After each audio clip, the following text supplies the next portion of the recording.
Camera फिरून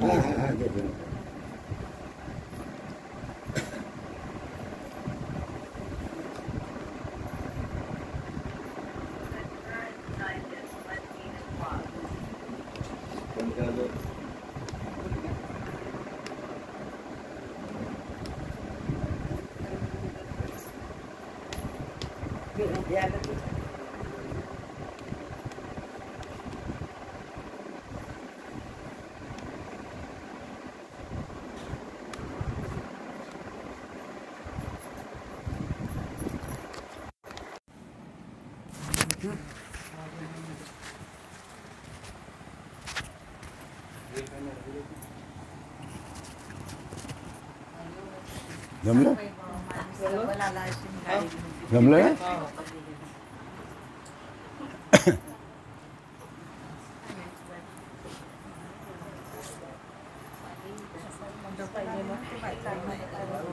आता पाहिजे राम राम हरे हरे हरे कृष्ण कृष्ण कृष्ण हरे हरे हरे राम राम राम हरे हरे हरे कृष्ण कृष्ण कृष्ण हरे राम राम राम हरे हरे हरे कृष्ण कुंडलिकवरदे हर विठ्ठल श्री ज्ञानदेव तुका पंढरीनाथ महाराज की जय। माऊली ज्ञानेश्वर महाराज की जय। सच्चिदानंद सद्गुरु श्रीपाद बाबा की जय। सच्चिदानंद रामदास बाबा की जय। सब संतन की जय। चालू आहे का तिकडे? केलं का चालू? आज अजय एकादशी, अजयच ना? अजय एकादशी। तर अजय एकादशीच्या निमित्तानं आपण सर्वजण या ठिकाणी जमलो। जागा जरी लहान असली तरी आपल्याला हसत खेळत ते सर्व सहन करायचं आहे, पण जो झोपला त्याला गुद्दा मारायचा आहे। हां, हैगई करायची नाही, नाही तर येऊ नका। हां, बरं? हां हां हां हां। तर मागच्या वेळेला जो आपला सत्संग झाला, आता त्याच्याच पुढचा आपल्याला सत्संग घ्यायचा आहे। तर या ठिकाणी शांतीब्रह्म एकनाथ महाराज यांच्या आनंदलहरी या ग्रंथातून आपल्याला हा विषय आपण घेतला होता, अगोदरही घेतला होता आणि आता तोच विषय आपल्याला घ्यायचा आहे। ज्या मायेने त्रिभुवन व्यापून टाकले, काय आहे सर्व? अरे काय आहे? सर्व जग काय आहे? हे सर्व मायाच आहे। मग तिनं संपूर्ण काय केलं? त्रिभुवन व्यापून टाकलं, बरोबर आहे? निमिष मात्र म्हणजे क्षणभरात ब्रह्मांडाची रचना केली। निमिष मात्र कसं? हे बा, लवली पापणी लवोस्तर तिनं काय केलं? ब्रह्मांडाची रचना केली। एवढी पॉवरफुल वस्तू आहे ते कोण? माया। पापण लवते की नाही लवत, तेवढ्या अवधीमध्ये तिने हे संपूर्ण ब्रह्मांडाचा काय केला? विस्तार केला, रचना केली, बरोबर आहे?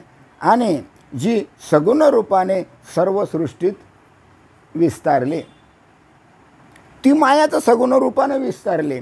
आता हे सर्व काय आहे? हात पाय नाक डोळे शरीर अमुक ठेवून हे काय सर्व कोणाचं शरीर आहे? मायेचं। पृथ्वी पाणी अग्नी वारा आणि आकाश पंचमहाभूतापासून तयार झालेलं हे जे शरीर आहे हे कोणाचं आहे? मायेचं आहे। मग दिसते की नाही? ती माया आपल्याला दिसते। पाहणं कोणी कसं हां, उंदरं बांद्रं चपटं नकटं वगैरे पहा, आहे का नाही? इथंच बाकी जाऊ द्या, मलकावरातली गोष्ट आपल्याला सांगायचं नाही, इथं पाहायचं। मग ही क्षणभरात जी सगुण रूपाने सर्व सृष्टीत विस्तारली, सगुण रूपात संपूर्ण विस्तार या मायेचा आहे। आणि ती सगुण रूपानं म्हणजे त्याला देह आहे आणि स्वतःच्या इच्छेने त्याने वाटेल तशी सृष्टी निर्माण केली। स्वतःच्या इच्छेनं तयार केली। तिच्याजवळ कोणाची इच्छा आणि अनिच्छा चालत नाही। जसं वाटलं तसं मेरी मुर्गी एकी टांग, मला असं वाटते मी असं करेन, मग स्वतःच्या मायेनं स्वतःच्या इच्छेनं काही 2 पायाचे तयार केले, काही 4 पायाचे तयार केले, काही असंख्य पायाचे तयार केले, काही बिना पायाचे सापासारखे तयार केले, काही 6 पायाचे खेकड्यासारखे, आहे का नाही. 184 योनीने एका क्षणामध्ये रचली. कोण? मायेनं. त्या मायेचा अंतपार ब्रह्मदेव आणि विष्णू आणि शंकर हे सुद्धा जाणत नाही. कारण ब्रह्मा, विष्णू आणि शंकर याची निर्मिती करणारीच माया आहे. म्हणून तिचा महिमा, मायेचा महिमा ते वर्णन करू शकत, जसं ब्रह्माचा महिमा वर्णन करू शकत नाही. कारण ब्रह्म तर लय लांब राहिलं, बापा बापा बापा बापा लय लांब आहे. आता ब्रह्माचा जर विचार नाही केला जात, इथं मायेचा विस्तार केवढा आहे याचा विचार केला जाईल काय? नाही. हां, मग सर्व सृष्टींना उत्पन्न करणं, सांभाळणं आणि पुन्हा संवार करणं हे सर्व मायेचेच व्यापार आहे. सृष्टीला उत्पन्न करायची, तिला सांभाळायचं आणि शेवटी तिचा सत्यानाश करायचा. कोणाचा? सृष्टीचा. कोणाचं काम आहे? बीज कोण पेरते? आईच्या उदरात बीज कोण पेरते? अरे अरे हाय झालं ते. आता ब्रह्मा विष्णूमध्ये सांगलं ना तुम्हाला, बीज कोण पेरते आईच्या उदरात? ब्रह्मदेव. हे लक्षात घ्या. उत्पत्ती, स्थिती आणि लय हे कोणाचे काम आहेत? या तिघांचे काम आहेत. बरोबर आहे. मायेच्या माध्यमातून हे तिन्ही आपलं काम करतात. कारण ब्रह्मदेव काय करते? बीजाची उत्पत्ती करते. आणि बीजाची उत्पत्ती झाल्यानंतर आईच्या उदरामध्ये 9 महिने कोण पालन करते? बोला बोला. भगवान विष्णू पालन करतात आईच्या उदरात असताना. फार मोठं गुह्य रहस्य आहे याच्यात. आम्ही काय म्हणतो? विष्णू जन्म देतो, हां, आपला ब्रह्मदेव जन्म देतो, विष्णू पालन पोषण करतो आणि शंकर संहार करतो. हा त्याचा अर्थ नाही. बीज तयार करणं हे ब्रह्मदेवाचं काम आणि आतमध्येच 9 महिने त्याला वागवणं हे कोणाचं काम आहे? विष्णूचं काम आहे. आणि तो 9 महिने आईच्या पोटामध्ये काय करतो? त्या बाळाला सांभाळतो. बरोबर आहे. आणि बाहेर आल्यावर त्याचा सांभाळ कोण करीन? माय बाप. काही करायचं मी काय घेणं नाही आम्हाला. 9 महिने असताना मी सांभाळ केलं ना माझ्या पोटात. हां, आता तो बाहेर आला, आता माय आहे, बाप आहे, भाऊ आहे, बहीण आहे, अमुक टमुक करा त्याचा सांभाळ. मला त्याच्याशी काही घेणं देणं नाही. बरोबर आहे. कोणावर सांभाळण्याची जबाबदारी कोणावर सोपवली? जन्म झाल्यावर मायबापावर. सांभाळा. अंग काढून घेतलं भगवान विष्णूनं, अंग काढून घेतलं. ब्रह्मदेवानं अंग काढून घेतलं. माझं काम होतं मी केलं, आता तुम्ही तुमचं काही करा, काही घेणं देणं नाही. आणि शेवटी संवार्थ आहेत नाही काय. मग इथं पालन पोषण केलं आईच्या उदरात. कशाशी जोडलं तो नाळ? नाळ जोडलं की नाही? आई आणि त्याचा नाळ इथं बेंबीच्या पोटाचं जोडलं की नाही? मग 9 महिन्याचे पालन पोषण होते. हे कोण करते? भगवान विष्णूच करतात. हां, आमचं ढोबळ मानानं काय म्हणणं आहे? विष्णू काय करतो? पालन पोषण करतो. त्याचं काम आहे. आता तुमचं कसं एवढे मोठे झाले आणि तुमचं कसं पालन पोषण करीन तो? तुम्हाला हात आहे, पाय आहे, नाक आहे, डोळे, अमुका टमुका सर्व आहे ना. मग तुमचं पालन तुम्ही करा ना. मी केलं केव्हा? हां, आता समजलं. उत्पत्ती, स्थिती आणि शेवटी लय. मग जी सगुण रूपाने सर्व सृष्टीत विस्तारली आणि स्वतःच्या इच्छेने तिने वाटेल तशी सृष्टी निर्माण केली. जसं वाटलं तसं निर्माण केलं. कोणी कसं. आता रस्त्यानं चाला तुम्ही या मलकापुरातच पहा ना, कोणी कसं आहे. हां, हे कोणाचे काम आहे? सर्वे मायेचे काम आहे. त्या मायेचा अंतपार ब्रह्मदेव आणि हरिहरसुद्धा जाणत नाही. संपूर्ण सृष्टीला उत्पन्न करणे, सांभाळणे आणि पुन्हा त्याचा नाश करणे हा जो व्यापार आहे, हा व्यापार कोणाचा आहे? या तिन्ही देवाचा, मायेचा. बरोबर आहे. ब्रह्मदेव, श्रीहरी आणि हर या त्रिमूर्तीची जी सत्ता आहे ती सुद्धा मूळ मायेचा प्रताप आहे. म्हणजे मूळ मायेशिवाय ब्रह्मा विष्णू आणि शंकरसुद्धा काहीही करू शकत नाही. कारण मूळ मायेचा आधार घ्यावाच लागतो, स्वतः ते काही करू शकत नाही. त्रिदेवसुद्धा, त्रिदेव म्हणजे कोण? ब्रह्मा विष्णू महेश. त्रिदेवसुद्धा मायाशक्ती वाचून कोणतेही कार्य करू शकत नाही. बरोबर आहे. माया वाचून कधीच कोणतेच कार्य घडू शकत नाही. अरे माया आहे म्हणून हे जग चालू आहे, माया आहे म्हणून हे संपूर्ण जग काय आहे? चालू आहे. माया नसती तर जग चाललं असतं का? हे नाही. हां, तिच्यामुळे चालू आहे.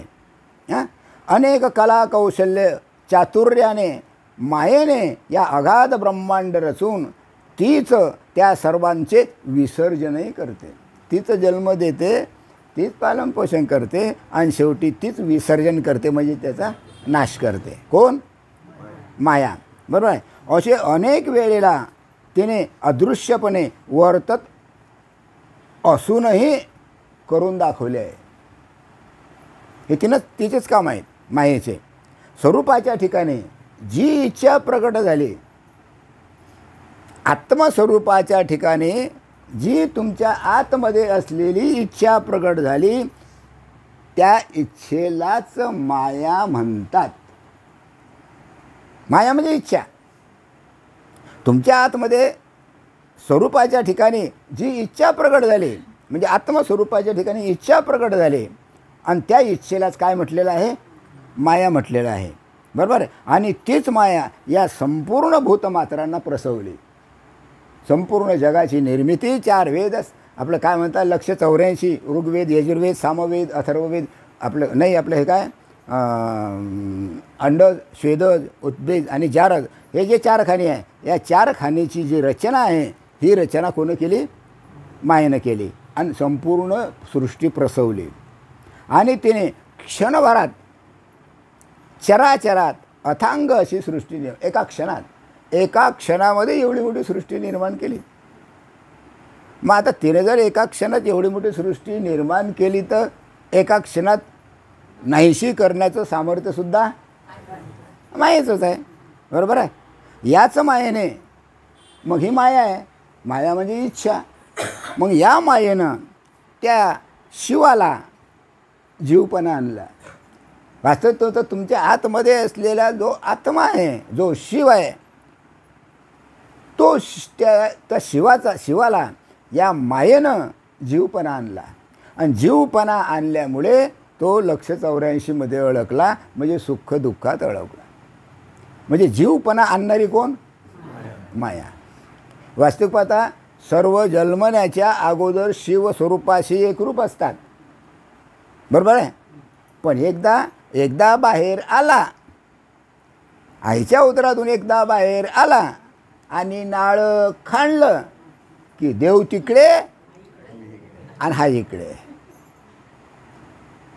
बरोबर आहे. हां, शिव एकीकडे, जीव एकीकडे. मग तो काय करतो? या जगामध्ये गुरफटतो.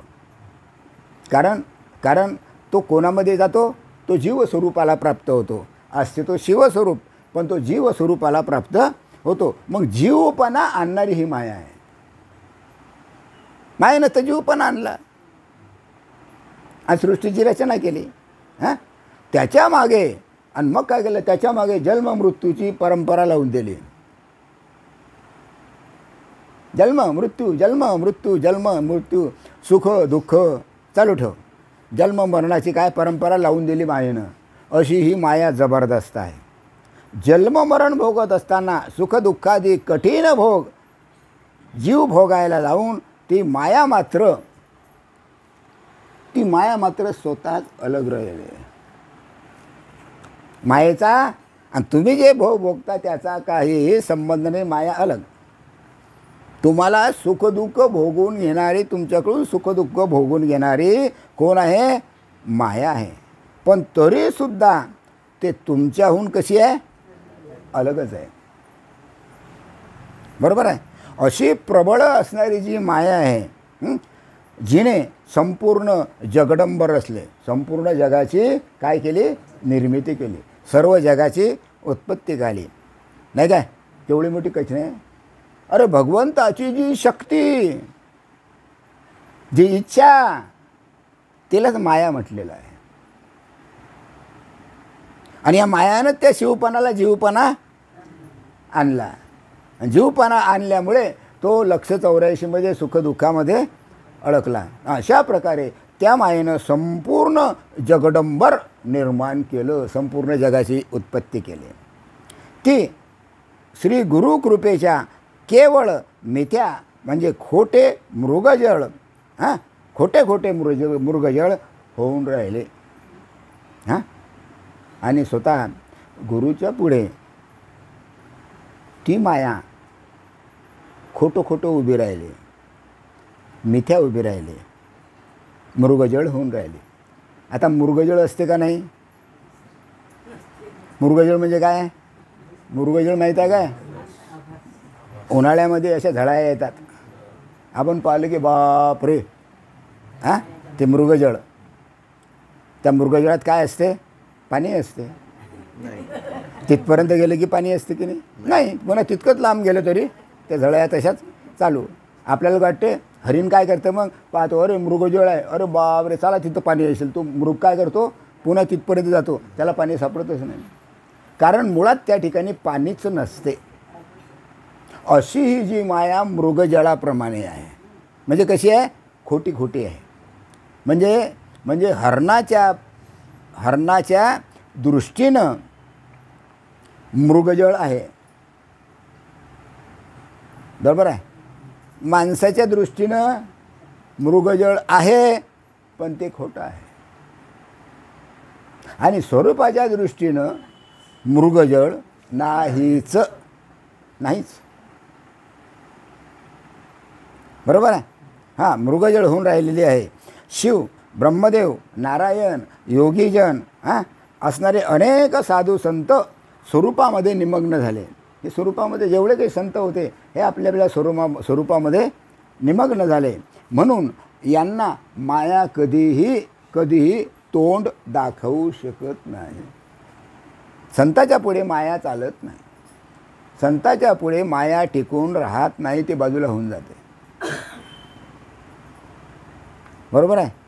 जेथे अज्ञानाचा सुकाळ, बरोबर आहे, त्या ठिकाणी मायेचा गोंधळ. जिथं अज्ञान आहे तिथं मायेचा गोंधळ आहे. जिथं जिथं अज्ञान आहे तिथं सर्व मायेचा गोंधळ आहे. पान जगामध्ये देवदेव बी करणारे आहे, पण सर्व काय आहे? तो मायेचा गोंधळच आहे. स्वरूपाची प्राप्ती नाही, म्हणजे तो काय झाला? मायेचा गोंधळच झाला. जेथे अज्ञानाचा सुकाळ आहे, म्हणजे स्वरूपाला ओळखलं नाही, त्या ठिकाणी मायेचा काय आहे? गोंधळ आहे. जे ब्रह्मस्वरूपाला जाणणारा अनुभवी गुरुभक्त आहे, जो ब्रह्मस्वरूपाला जाणतो असा जो माझा खरा खरा गुरुभक्त आहे, केवळ त्याच्याजवळच मायेचा विटाळ म्हणजे अभाव असतो. गुरुभक्ताच्या ठिकाणी मायेचा विटाळ आहे. गुरुभक्ताच्या ठिकाणी माया नाहीच. मग गुरुभक्ताच्या ठिकाणी जर माया नाही तर मग गुरुच्या ठिकाणी माया असेल काय?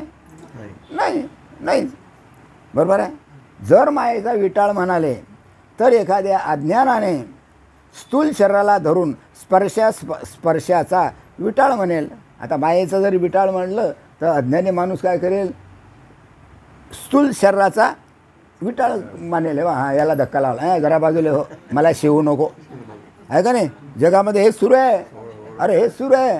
छिची चिची चिची चिची, मला आंघोळ करायला लागेल, छिची चिची. काय मायेनं स्पर्श केला. आता खरा का खोटा?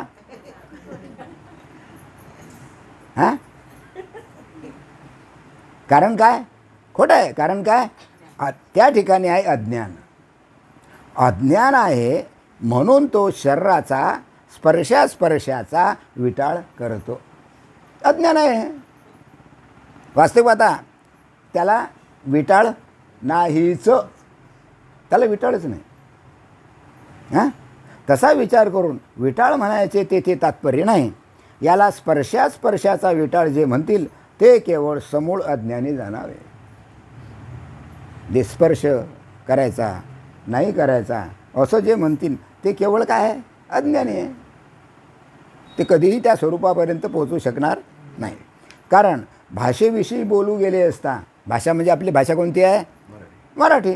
भाषेविषयी बोलू गेले असता त्या मायेला स्वतःची सत्ता नाही. भाषेविषयी मायेला स्वतःची सत्ता नाही. कारण ती स्वसामर्थ्याने कोणतेही प्रकारचे चलनवलन करू शकत नाही. स्वतःच्या सामर्थ्यानं माया चलनवलन करू शकत नाही. मला असं करायचं जमणार नाही. माया एवढी विचित्र असल्यानंतर मायेच्या ठिकाणी कोणत्याच प्रकारची सत्ता नाही.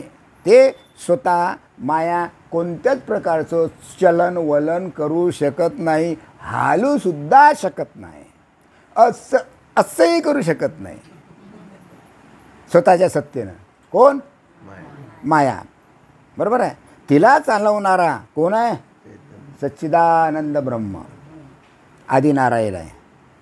तिला चालवणारा आदिनारायण, त्याला चालवणारं ब्रह्म आहे. वास्तविक पाहता अनंत ब्रह्मांडाचे सूत्रसंचालन करणारा तो स्वतःच आहे. अनंत ब्रह्मांडाचं सूत्रसंचालन करायचं, अनंत ब्रह्मांड चालू ठेवायचं, नाही काय? जन्माला घालायचे, पालनपोषण करायचं आणि शेवटी त्याचा नाश करायचं. मग काय? मग याचं सूत्रसंचालन करणारा स्वतः कोण आहे?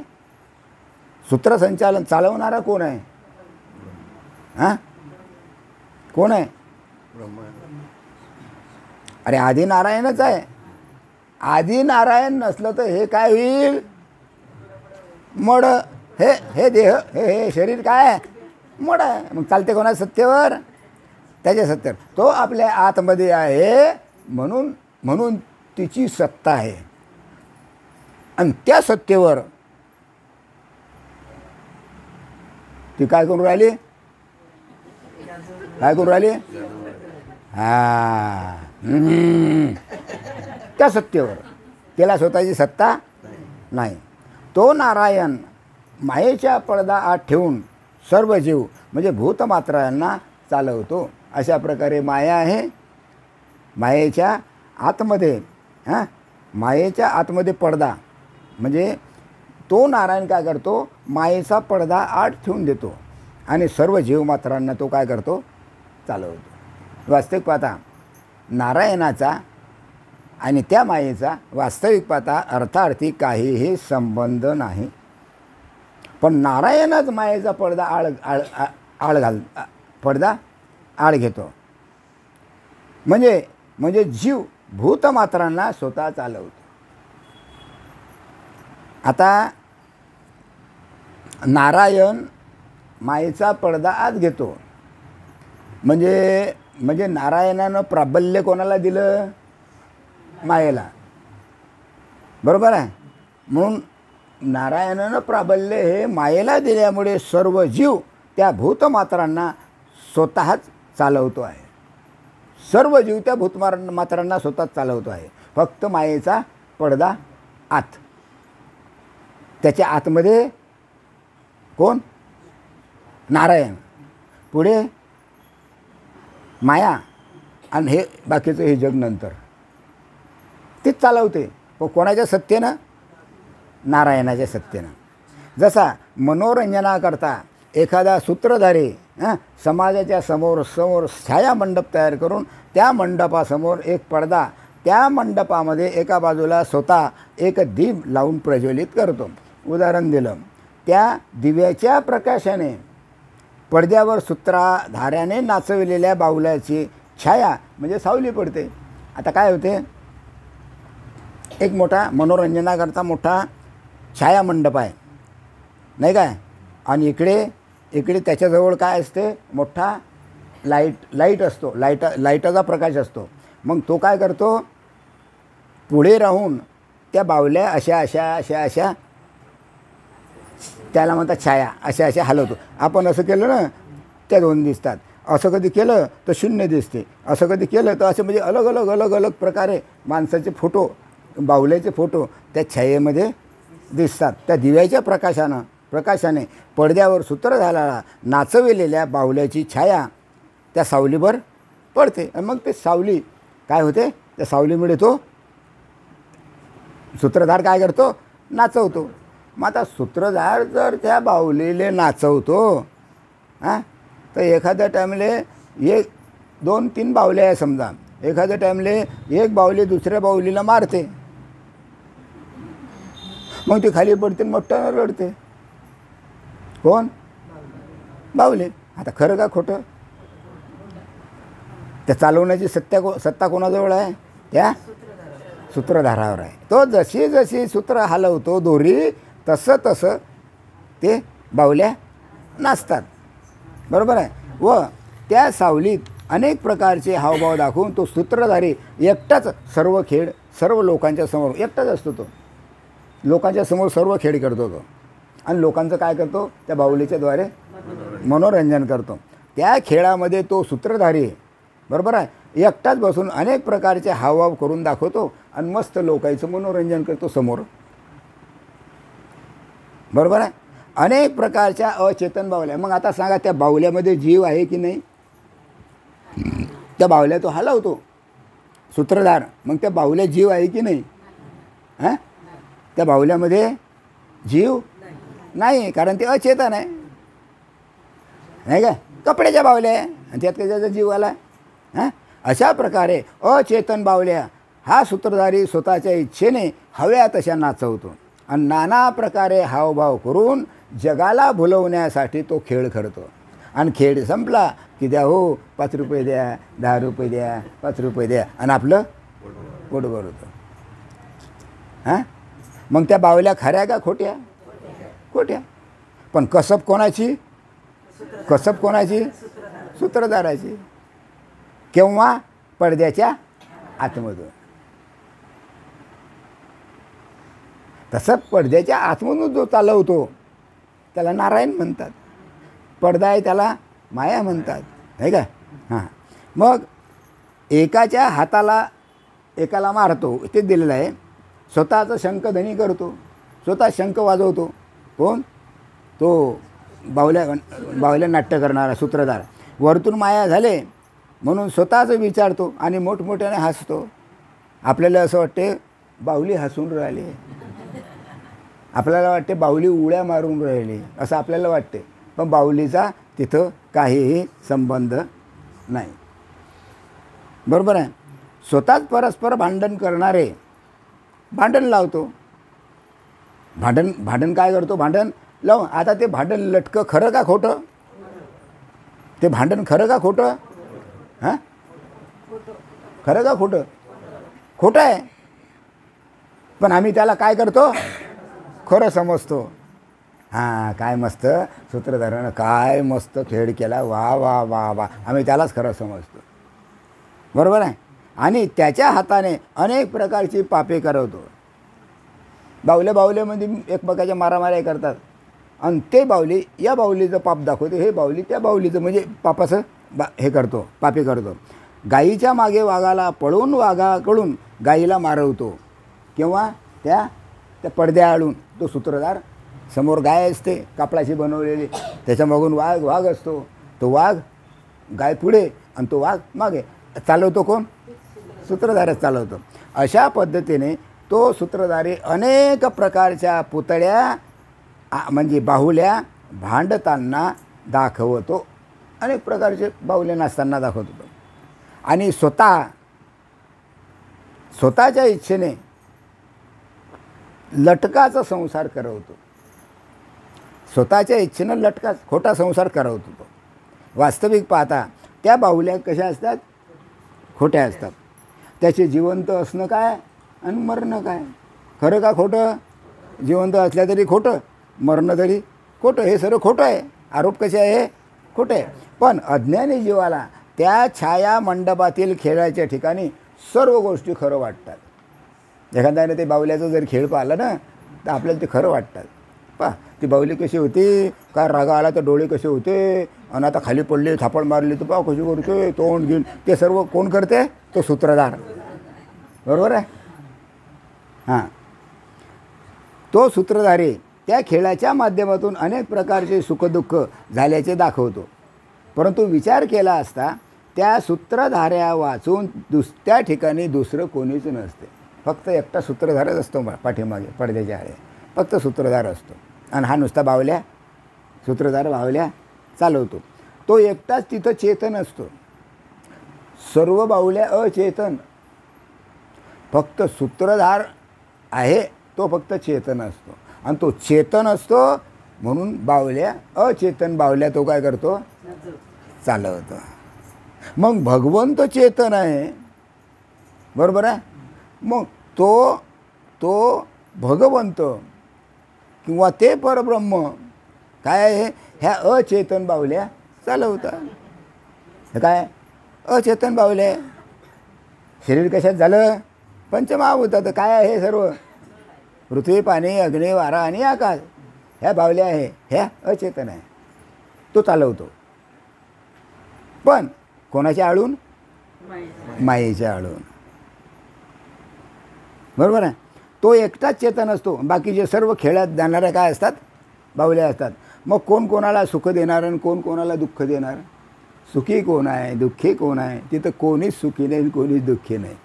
कारण सर्व काय आहे ते खोटं आहे बरोबर आहे. मग ते पाप आणि पुण्य म्हणावं तरी कशाचे. तिथं पापही नाही पुण्यही नाही सुखही नाही दुःखही नाही. हां या वरील वर्णनाप्रमाणेच भगवंत अनेक अवतार धारण करून लीला करतो. याच पद्धतीनं भगवंत अनेक लीला करतो. राम झाले श्रीकृष्ण झाले परशुराम झाले कच्छ झाले मत्स्य झाले वरिहंकर झाले काय काय काय काय अनेक प्रकारे भगवंत काय करतो अवतार धारण करतो आणि अनेक प्रकारे लीला करतो लीला रचतो. त्यानेच चैतन्य स्वरूप आकाशाच्या म्हणजे चिदाकाशाच्या मंडपाची मायारूप पडदा लावला आहे. आणि त्यानंच या आकाशाच्या म्हणजे हे आकाश आहे की नाही हा जो चिदाकाश आहे या चिदाकाशाच्या मंडपाला मायारूपी पडदा लावून दिला. सर्व जे ओळख आहे आकाश आहे याला सर्व मायारूपी पडदा लावून दिला. खेळणारा कोण तो कोणाच्याद्वारे ह्या मायेच्याद्वारे आणि स्वस्वरूपाची प्रभा म्हणजे प्रकाशरूप धुपा आतमध्ये लावून देतो नाही काय. त्या स्वरूपाच्या प्रकाशाने मायारूप पडद्यावर जीवरूपी सावली सुखदुःखाचा भोग घेताना पडते. कारण जे जीव असते हा जीवच मग काय होते सुख आणि दुःख भोगतो बरोबर आहे. तो जसे जसे जीवांना चालवतो बरोबर आहे तसे तसे सर्व जीव भगवंताच्या सत्तेने नाचू लागतात. तो जसा जसा चालेल तसं भगवंताच्या सत्तेनं सर्व नाचू लागतात. सर्व जग नाचते. मग आपण नाचतो कोणाच्या सत्तेनं. आपण नाचून राहिलो कोणाच्या सत्तेनं. तुम्ही घरून आले कोणाच्या सत्तेनं त्याच्या सत्तेनं आहे का नाही. मग तो नाचवतो कोणाला या देहाला बरोबर आहे. भगवंताच्या सत्तेने नाचू लागतात. म्हणजे सर्व करता करविता कोण आहे भगवंतच आहे. त्याच्याशिवाय दुसरं काहीच नाही. मग पाप पुण्य कोणाचे नावे. अरे करणारा न करणारा तोच आहे. मग पाप पुण्य कोण भोगीन. बाहुलीच्या ठिकाणी जसं पापही नाही पुण्यही नाही सुखही नाही दुःखही नाही तसं भगवंतच हे सर्व करता करिविता भगवंत आहे. मग या ठिकाणी पाप आणि पुण्य कोणाचे नावे. हे बावल्या खेळवून राहिला भगवंत. मग इथं पाप कुठे इथं पुण्य कुठे. तिथं पापही नाही आणि पुण्य नाही. कारण तो स्वतःच जीव झाला. तो स्वतःच जीव झाला बरोबर आहे. त्याने पाप पुण्य निर्माण केले त्यामुळे सुखदुःख भोगावे लागले. पाप पुण्य काही नाही परंतु तो जीव झाला शिवरूप होता. तो जीवरूप झाला म्हणून त्याला सुखदुःख भोगायला लागलं. तरी सर्वत्र तोच आहे. असं जरी सुखदुःख भोगलं तरी सर्वीकडे कोण आहे तोच आहे. दुसरं नाहीच ना. मग दूषण तरी कोणाला द्यायचं वाईट तरी कोणाला म्हणावं म्हणता येईल काय नाही. त्याप्रमाणे जे अज्ञानी लोक आहेत त्यांनाच पाप पुण्य दिसते. अज्ञानी लोकाच्या दृष्टीनं पाप आणि पुण्य परंतु ज्ञानमानाच्या दृष्टीनं जीवनमुक्त महापुरुष आहेत. ज्ञानमानाच्या दृष्टीनं तो जीवनमुक्त आहे. आणि अज्ञानी लोकांना पापपुण्य आहे, सुखदुःख आहे. त्याच्या दृष्टीने मात्र हे संपूर्ण त्रिभुवन सच्चिदानंद ब्रह्मस्वरूप मुक्तच दिसते. बरोबर आहे. जो कोणी त्या एकमेव अद्वितीय अशा ब्रह्मस्वरूपाला जाणणारा आहे, मग ज्यानं त्या ब्रह्मस्वरूपाला जाणलं, आत्मस्वरूपाला ज्यानं जाणलं, त्याला माया दिसतच नाही. तो मायालाच खाऊन टाकतो, त्याला माया दिसतच नाही. कोणाला? आत्मज्ञानी पुरुषाला माया दिसतच नाही. विचार सुंदर होता नाही. मृगजळ माहीत आहे? मृगजळ हरणाला कसं वाटते? खरं वाटते. अरे तिथं पाणी असेल. मग मृगजळ हरणाला कसं वाटते? खरं वाटते. आणि मनुष्यानं पाहिलं तर खरं खोटं? मनुष्यानं पाहिलं तर कसं आहे? खरं खोटं आहे? खोटं. हरणाला खरं वाटते, बरोबर. माणसाला, हरणाला काय वाटते? खरं वाटते. माणसाला खोटं वाटते. आणि सूर्याला खरंही नाही, खोटंही नाही. काही घेणं देणं नाही. तो त्याचं काम करतो. मृगजळ निर्माण हो, काय हो, त्याच्याशी काही घेणं देणं नाही. म्हणजे सूर्याच्या दृष्टीनं मृगजळ नाहीच. बरोबर आहे. त्याप्रमाणे ब्रह्मज्ञानी पुरुष मायेला जाणत नाही. जो आत्मज्ञानी पुरुष असतो हा मायेला जाणत नाही, मायेला ओळखत नाही.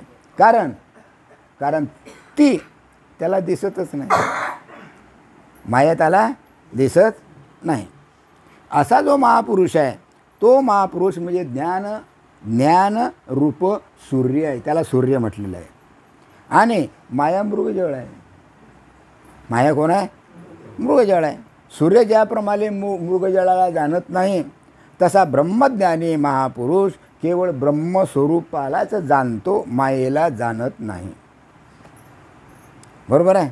आणि त्यालाच बद्धत्व कधी प्राप्त येत नाही.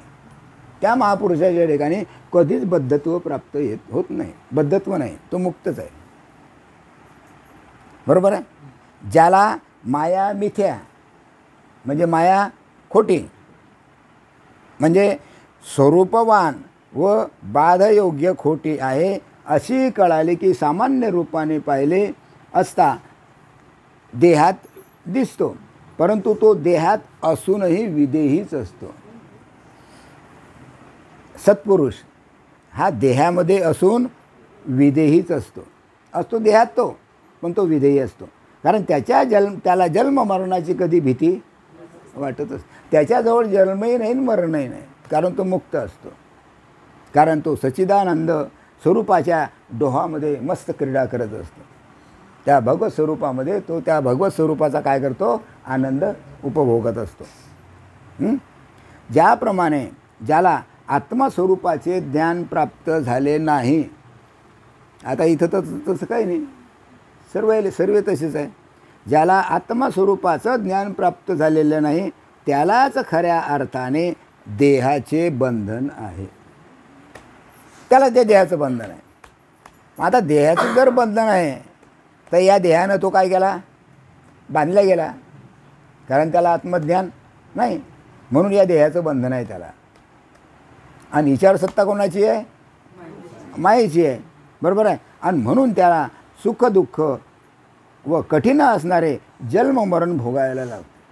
अशा प्रकारे जन्म आणि मरण हे त्याचे टळत नाही त्या अज्ञानी माणसाच्या ठिकाणी.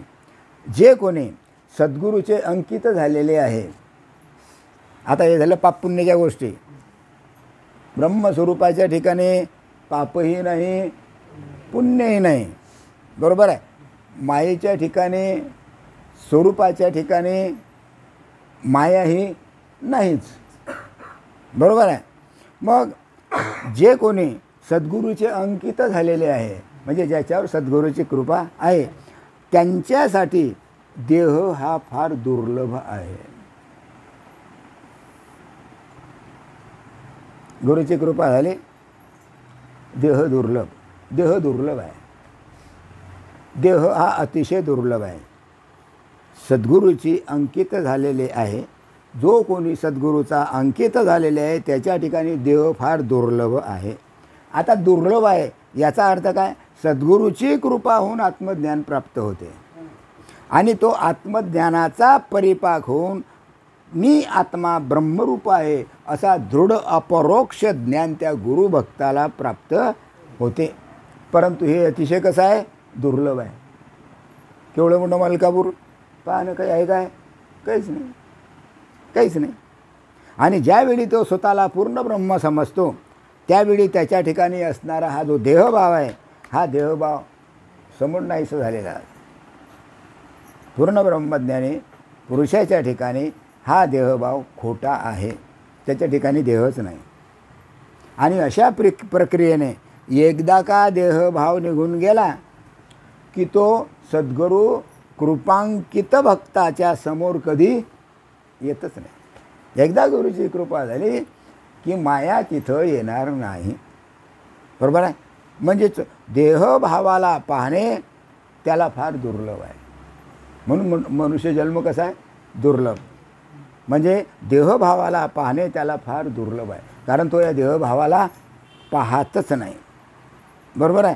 अशा रीतीने ते भक्त सद्गुरू कृपादानाने सदैव स्वरूपाच्या ठिकाणी रत होऊन सुखाने अखंड आनंद भोगीत असतात. तर तुम्ही आनंद तर भोगलेलाच आहे, प्रश्नच नाही. तो आनंद तुम्ही उपभोगला आहे. ज्याप्रमाणे ज्याच्याकडे मुबलक धन आहे त्या धनाच्या योगाने अनेक प्रकारचे कर्म करतात. ज्याच्याजवळ पुष्कळ पैसा आहे त्या पैशाच्या योगानं तो अनेक प्रकारचे काय करतो? कर्म करतो. कोणी चांगलं कर्म करतो, कोणी वाईट कर्म करतो, कोणी कसं. कशाच्या योगानं? कशाच्या योगानं? धनाच्या योगानं, पैशाच्या योगानं. कोणी धन विकत घेऊन विष पितो आणि काय आणि खाऊ लागतो. कोणी त्या धनाचा स्वसुखाकरता उपभोग घेतो. बरोबर आहे? कोणी त्या धनाने काय करतो? दानधर्म करतो. म्हणजे धन जितकं चांगलं तितकंच वाईट आहे. मग धनाचा उपभोग कसा घ्यावा हे संताकडून शिकायचं असतं. बरोबर आहे? मग वर वर्णन केलेल्या तीनही प्रक्रिया धनामुळेच घडल्या. सुख आणि दुःख, खरं आणि खोटं, नाही काय? ह्या क्रिया कोणामुळे घडल्या? विष पिणं, न पिणं हे कोणामुळे घडल्या? पैशामुळे, धनामुळे. पण विष भक्षण केल्याने होणारे पाप आणि दानधर्म केल्याने झालेले पुण्य हे दोन्हीही कर्म द्रव्याला लागत नाही. काही संबंध नाही ना. 100 रुपये घेतले, विष दे, एक छटाकभर विष दे. 100 रुपये देऊन टाकले, विष विकत घेतलं आणि तो पिला. आणि दुसरा, हे पैसे घे 100 रुपये, याचं तू दानधर्म कर म्हणजे मला पुण्य लागेल. कोणामुळे झाल्या या दोन्ही गोष्टी? पैशामुळे. पण त्या दोन्हीचा संबंध, दोन्हीचा जो संबंध आहे हा संबंध त्या पैशाला नाही. पैशाचा काही संबंध नाही तिथं. पैसा लहान तुझ्याजवळ, तू चांगला वापर कर. तो पैसा असं म्हणणार नाही की मी खोला झालो, हा दारू पिऊन राहिला असं म्हणेल का तो? म्हणेल काय? काही संबंध नाही.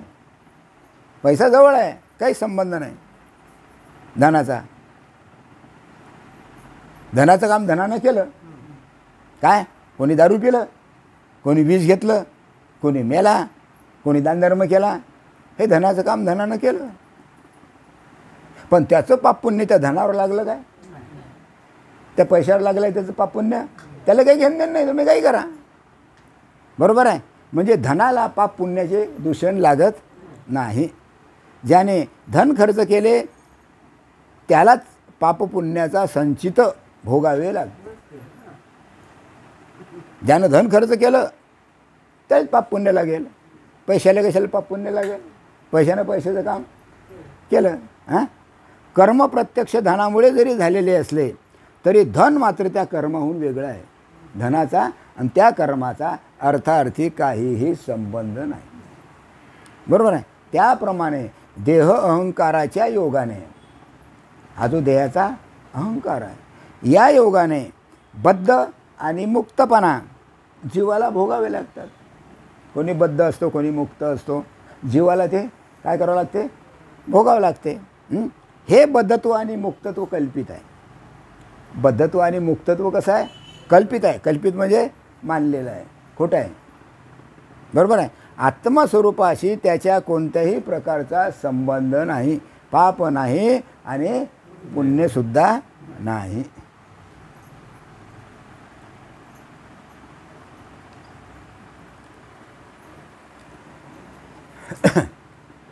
असा आत्मा कर्म अकर्माहून वेगळा आहे.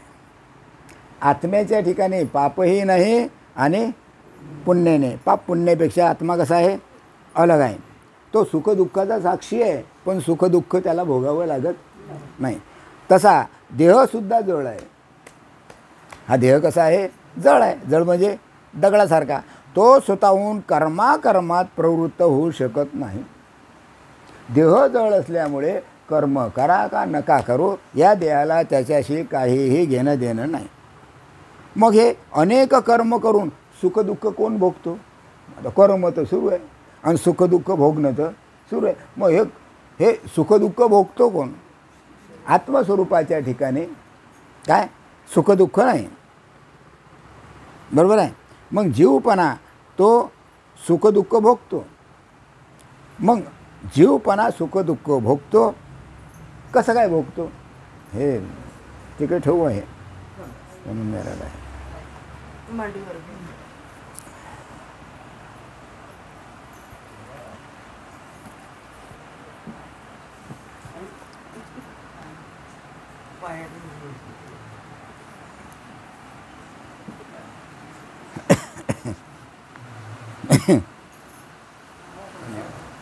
हां.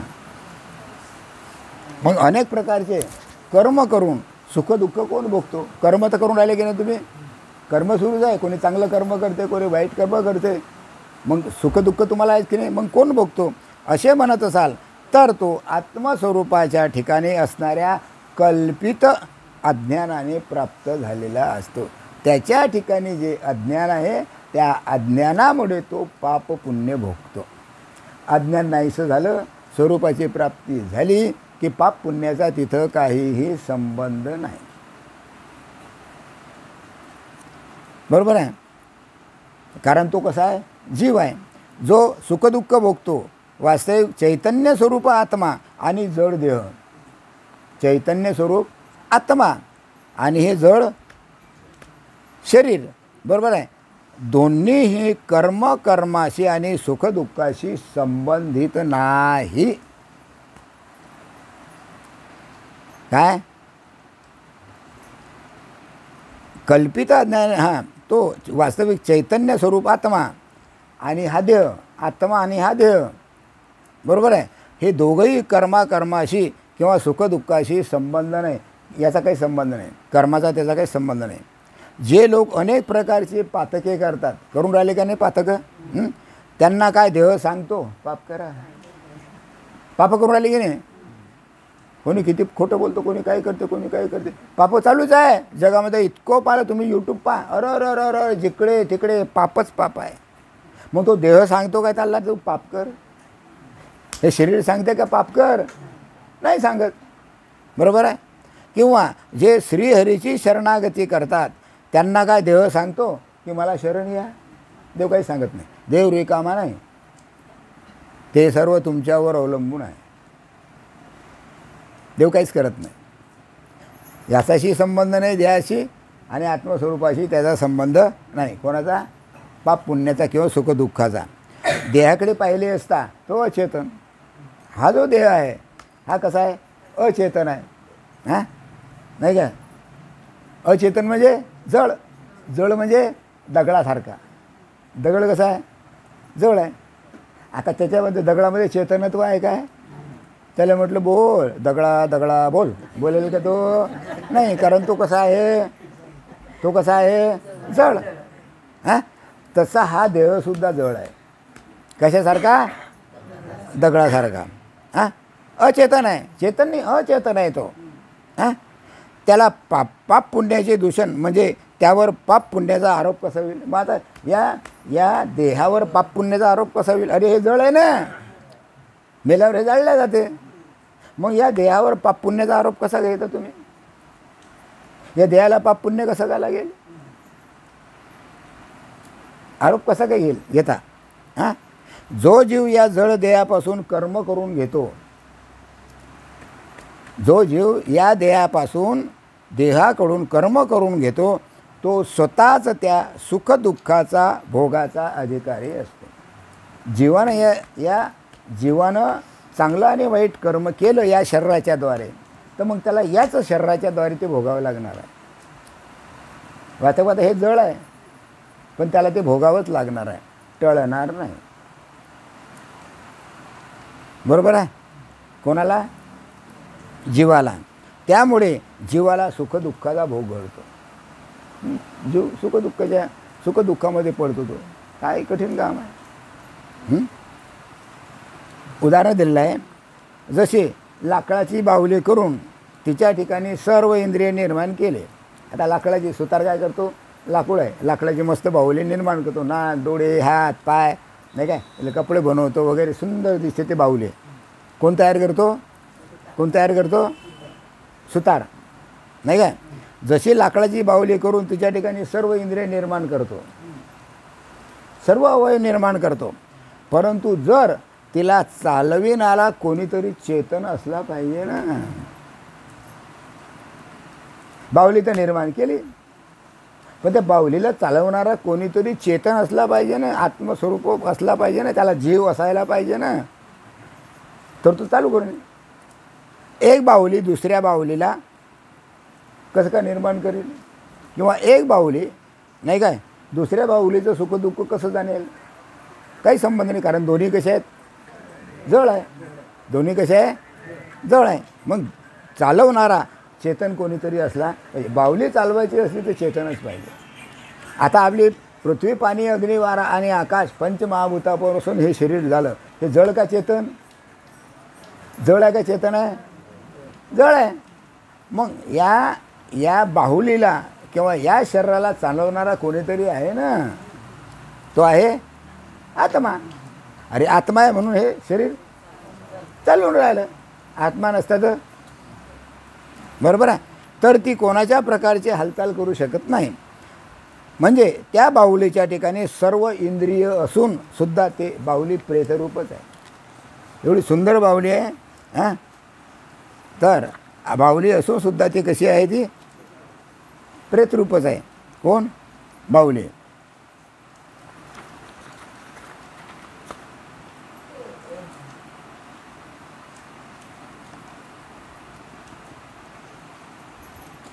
हां, पहा, त्या अचेतन आणि जळ शरीरात त्याला चालविणारा जो जीव आहे. आता शरीर कसं आहे? जळ आहे. या जळ शरीराला चालविणारा जो जीव आहे, तो आत बसून इंद्रियाची दोरी वळतो. काय? हे शरीर जळ आहे. मग जीव काय करतो? त्या इंद्रियाची दोरी वळतो. ना काय, डोळे आहे, हात आहे, पाय आहे, चांगलं पाय, नाकानं चांगलं घे, कानानं चांगलं होईल, हां, अशी तो जीव काय करतो? दोरी ओढतो. आणि मग तो देह जीवाचे सूत्रसंचालन केल्याप्रमाणे अनेक व्यापारामध्ये काय होतो? प्रवृत्त होतो. हां, जसा छायामंडपातील पुतळीला नाचवणारा सूत्रधारी स्वतःच तिच्याकडून चांगले वाईट कर्म करून घेतो, त्याप्रमाणे हा जीव शरीराकडून अनेक प्रकारची कर्मे करून घेतो. चांगलं आणि वाईट कर्म करून घेणं हे जीवाचं काम आहे. जोपर्यंत तो जीव असतो तोपर्यंत चांगलं वाईट कर्म तो करतच असतो. हो म्हटलं तरी करतो, नाही म्हटलं तरी करतो, कारण तो शेवटी जीवच आहे. बरोबर आहे? त्या ठिकाणी छायामंडपातील पुतळ्याच्या मस्तकावर सुखदुःखाची अवस्था लादली जात नाही. बरोबर आहे. त्या पुतळ्याच्या डोक्यावर सुखदुःखाची छटा लागते काय? नाही. काही त्याला घेणं देणं नाही. कारण ते सर्व दूषण पडदा आळून त्याला नाचवणाऱ्या सूत्रधाराकडे असते. सूत्रधार जसं नाचवेल तसं नो नाच. कारण तो स्वतःचं कर्म करणारा असतो. कोण? तो सूत्रधार स्वतःच कर्म करणारा असतो. तसेच या देहाकडून अनेक कर्म घडले, चांगलं वाईट अनेक कर्म घडले, तरी त्याच्या आत बसलेला जो चेतन जीव आहे, या देहाकडून काही कर्म घडो, कसं चांगलं किंवा वाईट कोणतंही कर्म जरी घडलं तरी त्याच्या आतमध्ये असलेला जो जीव आहे, तो जीव या देह इंद्रियाच्या माध्यमातून कर्म करीत असतो. म्हणून इंद्रिय लय खराब आहे. या इंद्रियाच्या मार्फत तो कर्म करीत असतो जीव. आणि म्हणून त्याला पाप पुण्य भोगावं लागते. जसा सूत्रधाराचा खेळाचा प्रकार पाहायला मिळतो, तसा देह इंद्रियांच्यामध्ये सुद्धा पाहायला मिळतो. देह आणि इंद्रिय याच्यामध्ये सुद्धा हेच खेळ सुरू आहे. वास्तविक देह इंद्रिय चेतन आहे. आपला जो देह आहे, हा देह म्हणजे हे शरीर, आणि आतमध्ये असलेले इंद्रिय, नाक आहे, डोळे आहे, हात आहे, पाय आहे, कातडी वगैरे वगैरे वगैरे, हे सर्व कसे आहेत? अचेतन आहे. त्याला कळते काय? हां, वास्तविक देह आणि इंद्रिय अचेतन आहे. मग त्या अचेतन इंद्रियाला चालविणारा जीव आहे. हे तुमचं इंद्रिय जे चालते, कोणाच्या सत्तेवर चालते? जीवाच्या सत्तेवर चालते. जीव आहे म्हणून तो हातपाय हलवतो, पाप पुण्य करतो, सुखदुःख भोगतो. माझा प्रश्न असा आहे, जीव म्हणजे काय? जीव म्हणजे थोडक्यात सांगायचं म्हणजे जीव म्हणजे मन. संकल्प विकल्प कोणाकडे येतात? मनाकडे. विचार कोणाकडे येतात? मनाकडे. बरोबर आहे. वृत्त्या कोणावर उठतात? मनाकडे. म्हणजे वास्तविक पाहता जीव म्हणजेच मन. मन आहे म्हणून ते सुखदुःख मनुष्य भोगतो. पण या मनाचं सुद्धा अधिष्ठान चैतन्य आहे. मनाचं अधिष्ठान काय आहे? चैतन्य. मग मन केव्हा नाहीस होईल? ज्या वेळेस आपण चैतन्याचा अनुभव घेऊ, त्यावेळेस ते मन आपोआपच नाहीस होईल. इंद्रियसुद्धा शांत होते. इंद्रिय मनाकडे जातात आणि मनाचं अधिष्ठान चैतन्य आहे. बरोबर आहे. आणि त्याच चैतन्याच्या मनात पडलेला जो आभास, चैतन्याच्या मनात पडलेला जो आभास आहे, त्या आभासाला जीव म्हणतात. त्याला जीव म्हणतात. जीव म्हणजे तो आभास आहे. या चैतन्यावर पडलेला तो आभास आहे. आभास म्हणजे खोटा आहे म्हणून त्याला जीव म्हणतात. चैतन्यावर पडलेला तो आभास आहे ना, आत्मस्वरूपावर पडलेला तो आभास आहे, भास आहे तो, म्हणून त्याला जीव म्हटलेला आहे. आणि हा जीवच काय करतो? सुखदुःख भोगतो. बरोबर आहे. आणि हेच आभासासहित असणारे मन म्हणजे पंच ज्ञानेंद्रिय, पंच कर्मेंद्रिय यांच्या सहित देहाला, संपूर्ण देहाला चालवते. संपूर्ण देहाला तोच चालवतो. हे मन सर्व इंद्रियामध्ये प्रमुख असून 11वं इंद्रिय कोणतं आहे? मन. 11वं इंद्रिय मन. पंच ज्ञानेंद्रिय, पंच कर्मेंद्रिय, या पंच ज्ञानेंद्रिय आणि पंचकर्मेंद्रिय याच्यावर ताबा चालवणारं मन आहे. बरोबर आहे. सर्व इंद्रिय मनाच्या अधीन आहे. मनानं जसं म्हटलं तसं इंद्रिय वागतात. मनानं जसं म्हटलं तसं इंद्रिय वागतात. एखादं काम करायचं असलं, मनानं म्हटलं हो करायचं तर करायचं, नाही म्हटलं नाही करायचं, जाऊ द्या. इंद्रियाचं कामच आहे ते, मनाचं कामच आहे ते. हां,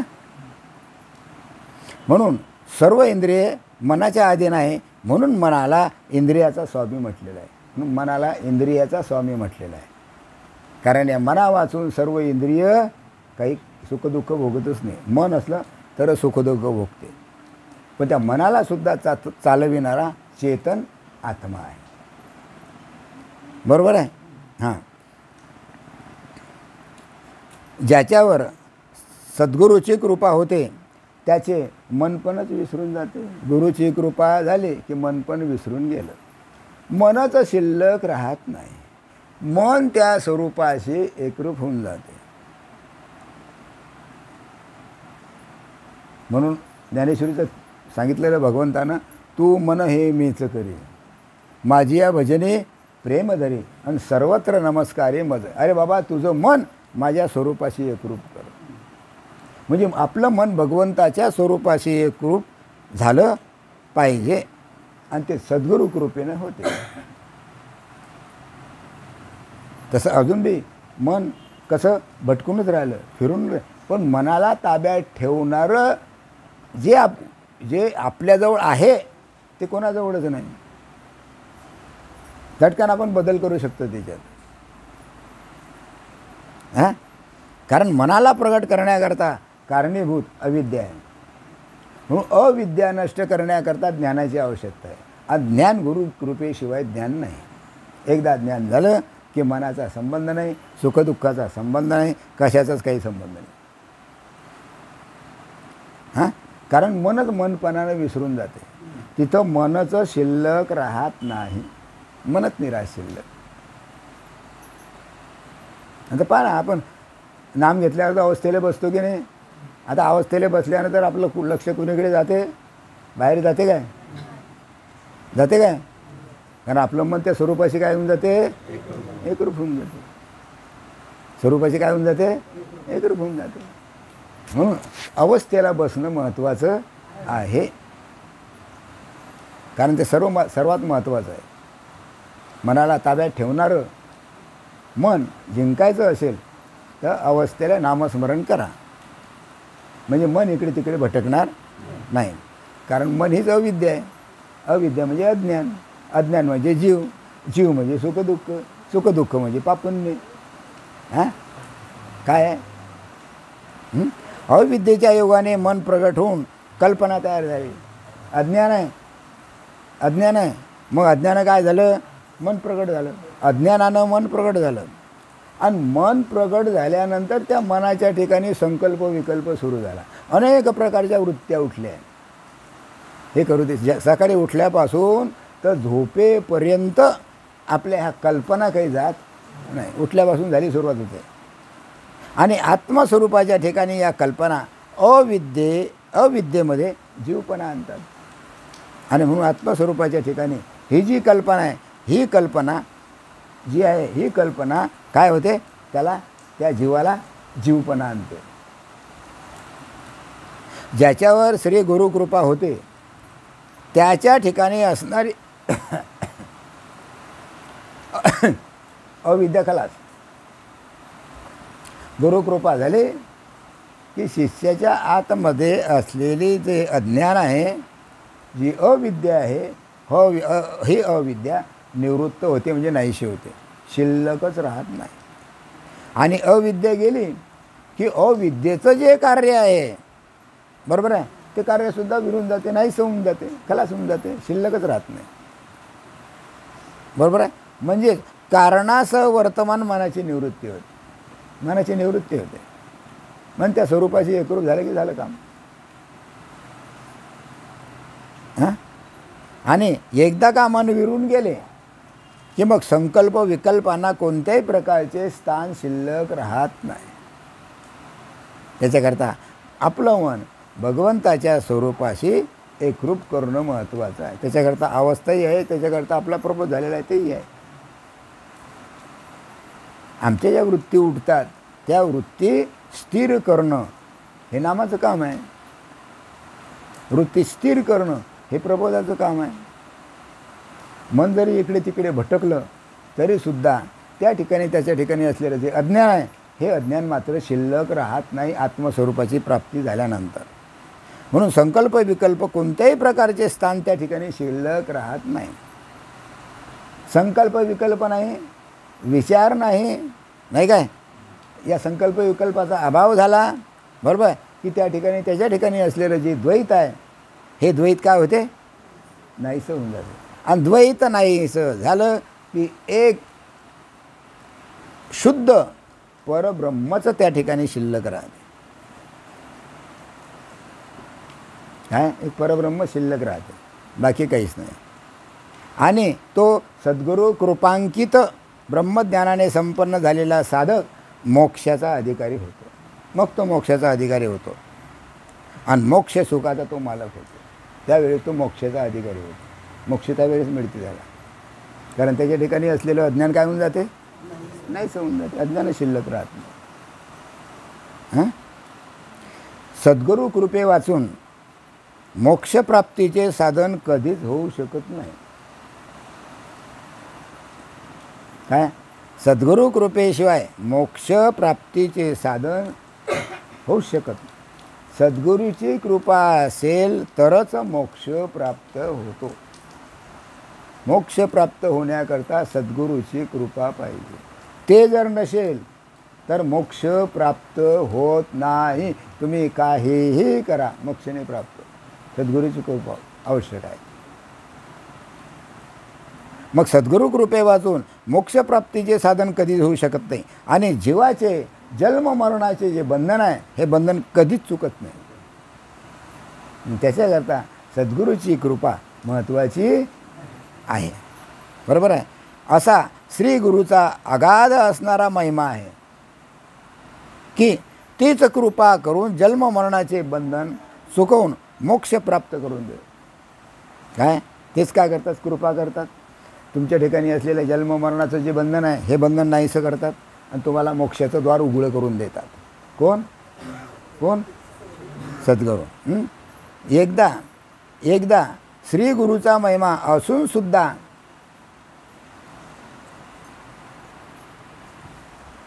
ऐकू येते तिकडे.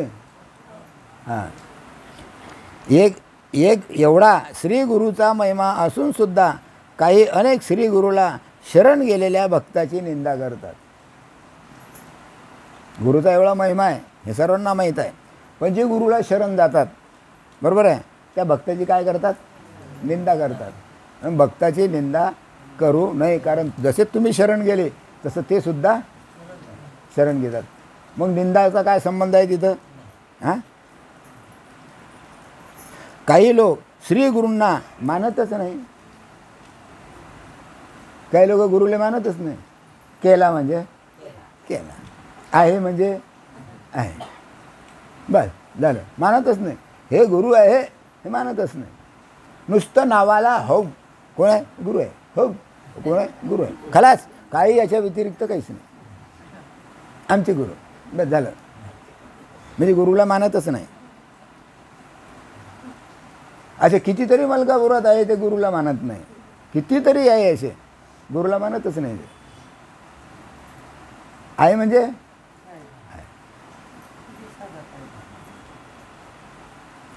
कठीण. काही लोक श्री गुरूंना मानतच नाही आणि वरतून म्हणतात श्री गुरु करण्याची आवश्यकता काय. कोणा शहाण्यासारखे म्हणतात गुरु करण्याची आवश्यकता काय, कशाला गुरु करणं पडते. आपलं मरण लय लांब राहिलं रे फोतल्या तोंडाच्या. मरण लांब राहिलं काय. आता एक जण पुण्याचा माणूस होता, बुडा होता. हां, जवळजवळ 60-70 वर्षाचा, 70-75. त्या बाईनं, त्या म्हातारीनं घेतलं होतं नाम, पण मग ते गुरुपौर्णिमेला इथं आले. हां, गुरुपौर्णिमे आल्यानंतर मग एवढ्या गडबडीत काय नाम देणं होते. मग लागे आपल्या घरी आले. मग त्याला गुरुपौर्णिमेच्या दिवशीच नाम दिलं. नाम दिल्यानंतर आता तो बुडा रोज अवस्थेले बसतो. रोज चकाकी आली तोंडावर. रोज एक दिवसही असं नाही की तो अवस्थेला बसला नाही. आणि इथं अवस्थेला बसा म्हटलं तर फाशी येते. आहे का नाही, येते की नाही फाशी. अरे अवस्था म्हणजे एक प्रकारचं ते काय आहे, भगवंताविषयीचं प्रेम आहे. तो प्रेम लुटा, तो आनंद तुम्ही लुटा. स्थिर नंतर स्थिर होईल तो आनंद. पहिला पहिले लुटा तर खरी तो आनंद. पण कसं काय जीवावर येते. मग काही काहीले बसा म्हणणं पडते, काही काहीले शिवाय देणं पडतात, काही काहीले म्हणजे अनेक प्रकारचे बोलून बोलून बोलून बोलून त्याचं टकोरं ठिकाणावर आणणं पडते. त्या टाईमले कुठे ते दे धक्का, शनिवार दे धक्का. आहे माय असं कसं बरोबर आहे असं चालू आहे की नाही.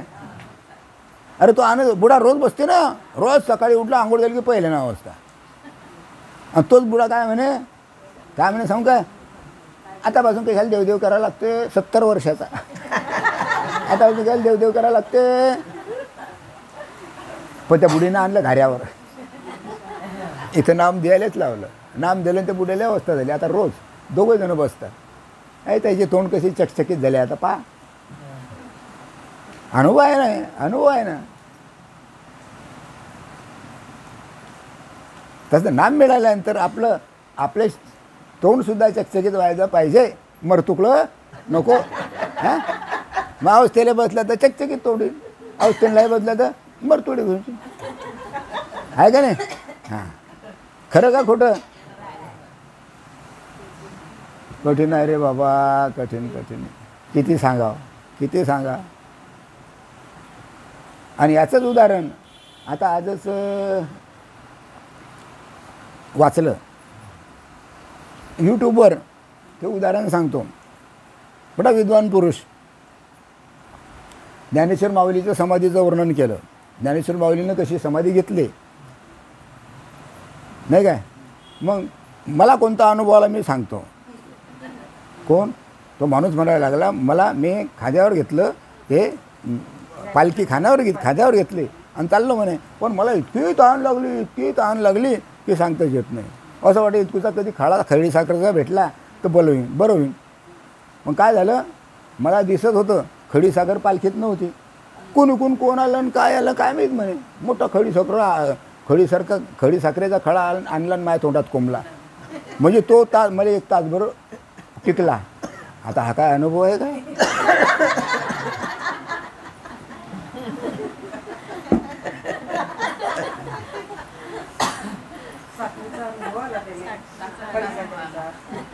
पाहतो अनुभव. दुसरी गोष्ट सांगली आम्ही चाललो पण एक ठिकाण आहे तिथं हां तर तिथं रोज एका गावामध्ये पालखी थांबते माऊलीची. पालखी थांबल्यानंतर एक 20-22 वर्षाची सुंदर तरुणी आली आणि लगे त्या माऊलीच्या याला नुसता हात लावला. कशाला पालखीला हात लावला. तशी एकदम लगेचचा ऊर दाटून आला आणि रागीवर मोठ्या रडायला लागले आणि शेवटी बेशुद्ध पडले. मला सुद्धा हा असा अनुभव आला. त्याला आला काय त्या पोरीला आला अनुभव. तुला काय झालं म्हणजे सांगा. आपला अनुभव दुसऱ्याच्या बोकांडी मारून देतो आणि तो अनुभव काय कठीण काम आहे. आणि म्हणते त्या पोरीला असे अष्टसात्विक भाव म्हटलं बरं निदान तेवढं तरी म्हटलं की अष्टसात्विक भाव निर्माण झाले. त्या पोरीच्या ठिकाणी अष्टसात्विक भाव निर्माण झाले नाही काय. आणि तिला देहाचं भान नव्हतं ती बेशुद्ध पडली. त्या ठिकाणी अष्टसात्विक भाव निर्माण झाले मग जागी झाली. आहे बापा कोणाचा अनुभव त्या पोरीचा. बुवाचा आहे का नाही. मग अनुभव आपला सांगा दुसऱ्याचा नका सांगू. खडी साखरेच्या गाड्यानं जीवाचा उद्धार होईल का. आता लय इतकी म्हणजे खडी साखर खाल्ली असते. काय लोक काय बोलतात आणि काय नाही बोलतं काही समजत. आपण कधी पाहत राहिलं ना तर लय विचित्र वाटते. कठीण आहे. जाऊ द्या काही घेणं नाही आपल्याला. हे ऐकायला पाहिजे प्रवचन त्या बुवानं. कशाचं ऐकते आपलं ऐकते का. आपण लहान माणसं आहे.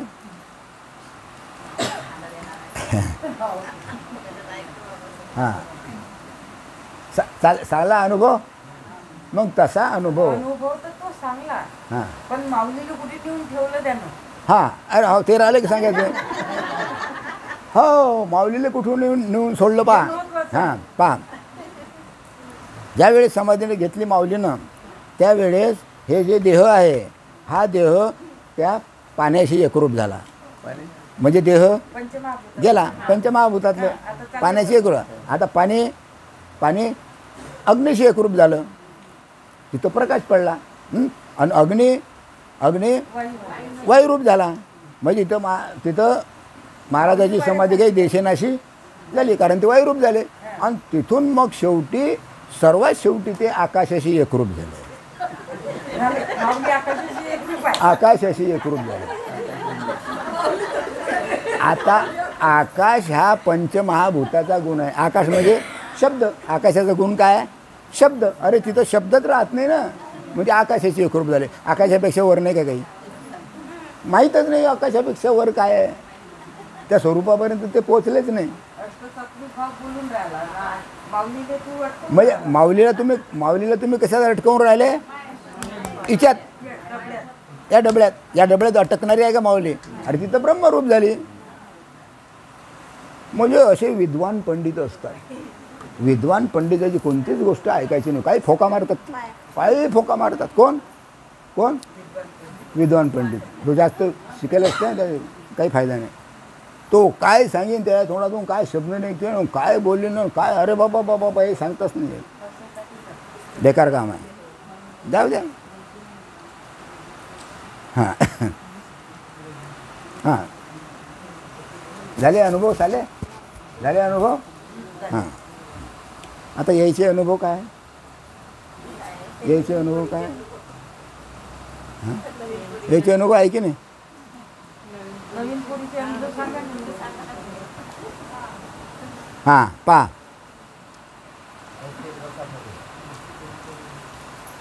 हां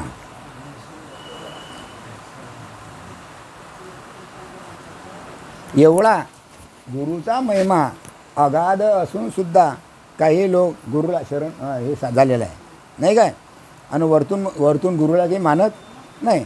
श्री गुरु करण्याची आवश्यकता काय नाही काय. म्हणजे ज्या ज्या लोकांनी श्री गुरुची सेवा केली त्या लोकांना काय प्राप्ती झाली? ज्यानं गुरुची सेवा केली त्याला काय प्राप्ती झाली? असे काही म्हणतात मलकापुरातले. पहा ना कितीक वेळा 15 वर्ष दिंड्या गेल्या, बंद्या मलकापुरात तिकून टिकले, पण टकोऱ्यात काही बसलं नाही द्यायच्या. गेल्या की नाही दिंड्या? टी व्हीवर आपल्या ह्याच्यावर काही फोटो काढते, हे करते ते करते. बापरे केवढी उडू बाबा केवढी उडू माय बाई झालं काय? आणि तू काय घेतलं तिच्यातून? काहीच नाही. किती वेळा दिंड्या निघल्या आपल्या, पण कोणी विचार केला काय त्याचा? नाही केलाच नाही. हां आणि वरून म्हणता गुरु करण्याची काय आवश्यकता? किंवा ज्या ज्या लोकांनी गुरुची सेवा केली त्या लोकांना काय प्राप्ती झाली? आता गुरुनं सेवा केली त्याला काय प्राप्ती झाली? आता याला काय सांगत बसा भुडीत्याले. पहिल्यांदा अज्ञानामध्ये डोबेला येतो. पहिलेच तर त्याला कवडीची अक्कल नाही, मग गुरुचं काय सांगत बसा? कोणाला? जे विचारतात त्यांना. असे आळमोठ्या आणि खोचक प्रश्न विचारतात. आहे ना पुष्कळ विचारणारे लोक आहेत ना मलकापुरात आजूबाजूच्या खेड्यामध्ये.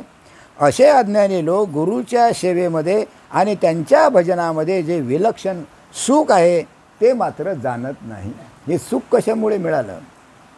हे सुख मला कशामुळे प्राप्त झालं? त्या सुखाचा ते अनुभव घेत नाही, कारण ते अज्ञानी मूर्ख आहे. अज्ञानी आहे आणि मूर्खही आहे. मग कारण ते विषय लोभाने उन्मत्त झालेले असतात. म्हणून तर ते सदैव जन्ममरणाच्या दुःखामध्ये बुडतात. म्हणून जन्ममरणाच्या दुःखामध्ये ते लोक बुडतात. मग आता जन्ममरणाच्या दुःखात बोलणारे किती लोक आहेत? कुठं मलकापुरात. आपल्याला दुसरीकडे जायचंच नाही. आपण मलकावर जाय ना, मग मलकावरचीच गोष्ट घ्यायची, दुसऱ्याला नाही म्हणायचं. हट हां पा किती दुःखात बुडालेले आहे. हां ज्याप्रमाणे एखाद्या नपुसक पुरुषाच्या समोर पद्मिनी प्रकारची स्त्री आली असता त्याच्या अंतःकरणामध्ये किंचितही सुख उत्पन्न होत नाही. किती सुंदर स्त्री असतात, नपुसक असलं त्याला काय, तर स्त्रीचं सौंदर्याची काय घेण्याचं नाही काय. किंवा घुबडाने सूर्याला पाहिल्यावर नाही काय, जसा तो सूर्य पाहूनही सुखी होत नाही, कारण सूर्याचं ऊन घुबडाला काही सहन होत.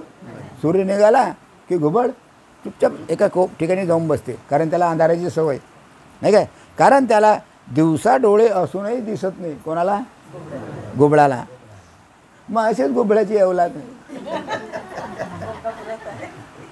हां असंच आहे ना. मग सूर्याला पाहून त्याला सुख कसे होईल? सूर्याला पाहून त्याला आनंद होईल काय? नाही होणार. गर्भात असताना ज्याला अंधत्व आले, गर्भात आहे, त्याला अंधत्व आलं. अंधत्व म्हणजे तो आंधळा आहे, नाही काय. त्याला लावण्य समोर आल्यानंतर सुख कसे प्राप्त, किती सुंदर बाई त्याच्यासमोर आली, त्याला सुख प्राप्त होईल का? कारण तू जाणून बुजून आंधळा. उकिरड्यात लोळायची सवय असलेल्या गाढवाला सुगंध कशाचा? गाढव आहे, हां, उकिरड्यावर लोळून राहिला, अत्तराची बाटली त्याच्या कानात नाकाशेला. तो म्हणेल वा वा, छान छान, उठून बसेल. असं आहे काय? म्हणून गाढवाला गोळाची चव काय? असंच आहे ते.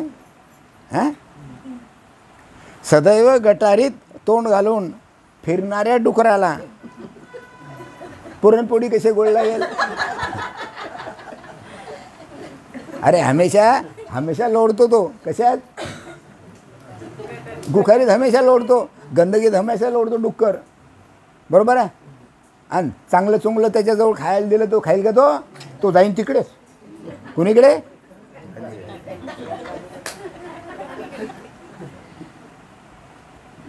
म्हणजे हे सर्व कधीही घडू शकत नाही. अगदी त्याच पद्धतीनं एक उदाहरण दिलं. कुत्र्याला सुमनाची शेच काय कामाची? हां, फुलं अंतरले, गळ्यामध्ये तुम्ही हार घातला कुत्र्याच्या, का त्याला मोठा आनंद घेऊन का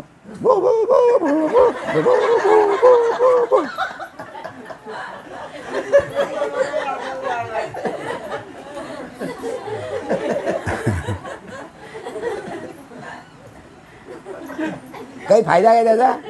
कुत्र्याला चांगल्या चांगल्या माळा घातल्या, शेजवर झोपवलं, ते त्याचा काही त्याचा काही फायदा आहे काय? जाणून बुजून ते. मग किती कुत्रे आहे बाबा.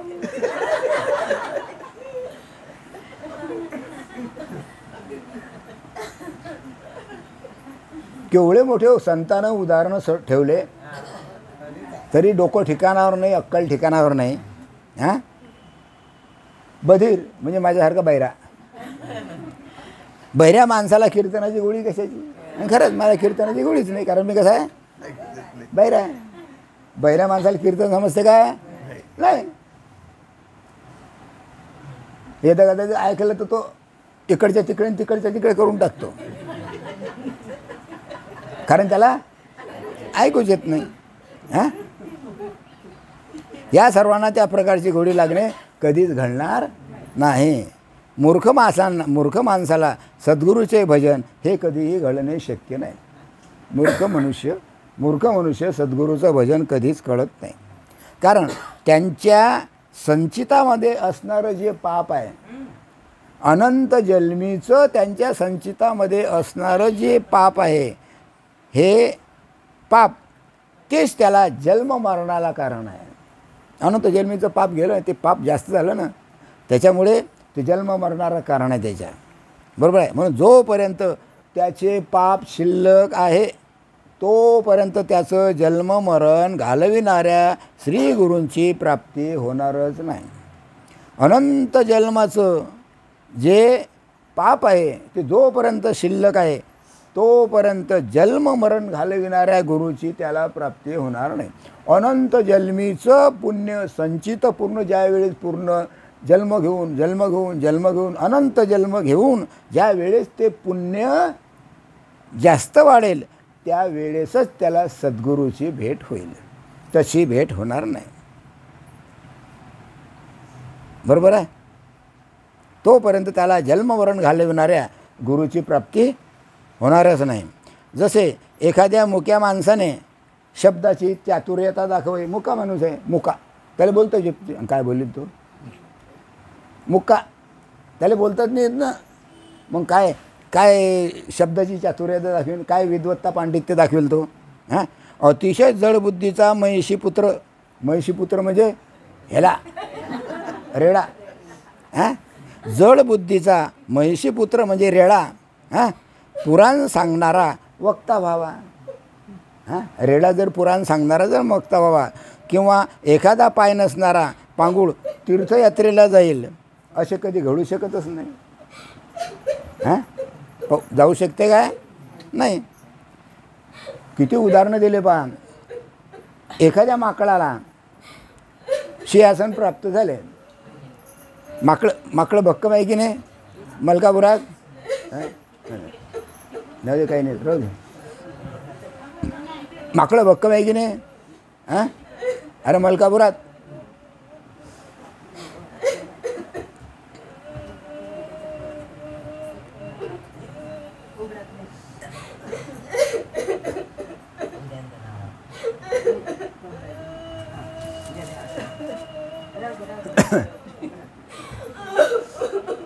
राहू दे, जाऊ दे, राहू दे, बेस बेस बेस राहू दे.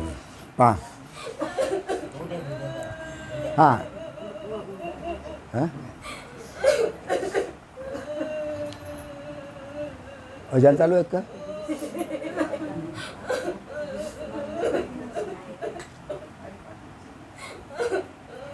काय एखाद्या माकडाला सिंहासन प्राप्त झाले, तो जसा त्या सिंहासनावर स्थिर राहू शकत नाही. माकडाला जर सिंहासनावर बसवलं, एका ठिकाणी बसेल का तो असा स्थिर बसेल काय? नाही, स्थिर बसणार नाही. कारण तो जाणून बुजून माकडच नाही काय. किंवा कावळ्याला अमृताचे सेवन करणे शक्य नाही. कावळा कधी अमृताचं सेवन करू शकत नाही. तसेच एखाद्या पुत्र नसणाऱ्या स्त्रीला वरमाईपणा येणे कधीच घडणार नाही. हां, एखाद्या बाईला जर पुत्र नसला तर ते वरुमाई होईन काय? पोरगं असलं तर वरुमाई होईन पोराच्या लग्नात. हां, नसला तर होणारच नाही. त्याप्रमाणे पुण्यकर्माच्या पूर्व पुण्याचा पूर्ण उदय झाल्याशिवाय श्री गुरुची भक्ती होणार नाही. अनंत जन्मीचं पुण्य असले तरच गुरुभक्ती होईल, नाही तर गुरुभक्ती तो करणारच नाही, होणारच. तिच्यामध्ये कसूर आहेच. बरोबर आहे. सर्व किती झाले?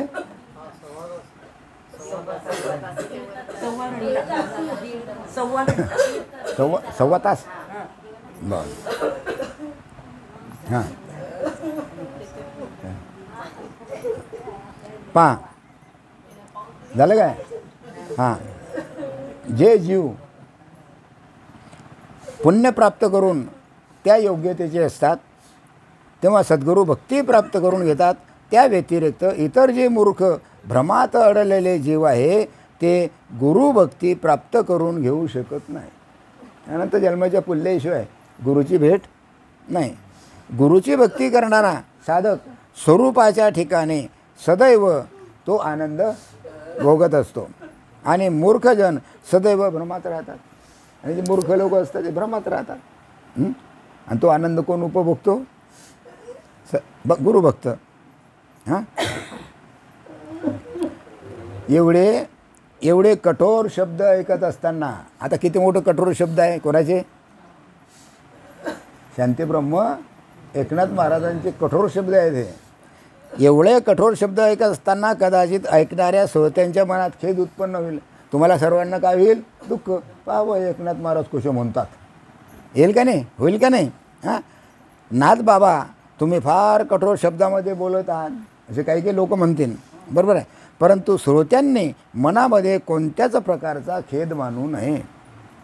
आमच्या एकनाथ महाराज म्हणतात, नाही रे बाबा, मी जे बोलतो कठोर शब्द जरी असले तरी कोणत्याच प्रकारचा खेद दुःख तुम्ही मानून घेऊ नका. हे सर्व मी जरी बोलत आहे, हे मी जरी सर्व बोलत असलो तरी इतराकरता न बोलता माझ्याच मनाला उपदेश केलेला आहे. मी बाकीच्या करता नाही बोलत. हे जे बोलतो हे मीच माझ्याच करता बोलतो. मीच मलाच म्हणतो. मीच कठोर शब्द माझेच काढतो. तुम्हाला दोष देत नाही.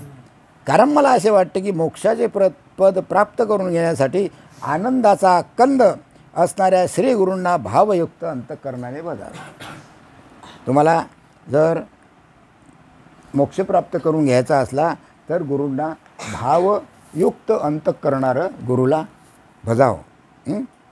जर मी प्रपंचात राहून नश्वर असणाऱ्या सुखाचा भोग घेत राहिलो तर कदाचित त्यातून निर्माण होणारे माझे संचित पापाचे होईल.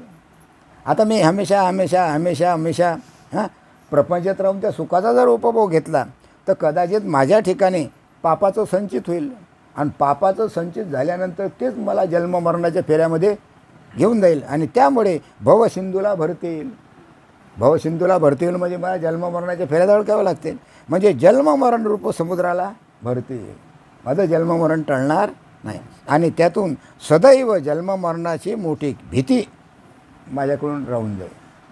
म्हणून एकनाथ महाराजांनी सांगितले, बाबा रे, मी जर कठोर बोललो, संत जे असतात ते कठोर बोलले तरी कोणाकरता असतात?